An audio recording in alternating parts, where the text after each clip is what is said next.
Sa mga hindi po nakakakilala dito kay Tinay, siya po yung mangangaral na sobrang banal ang pagkakakilala po niya sa sarili niya. Meron lang po akong napapansin sa kanya kapag ka nangangaral siya ng Biblia.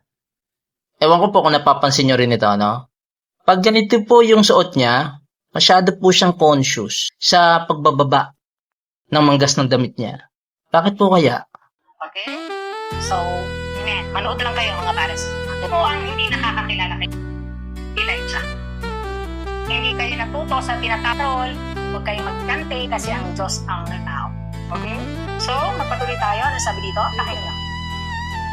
Alam nila yung mga falsehood. Whereas, what is the representing?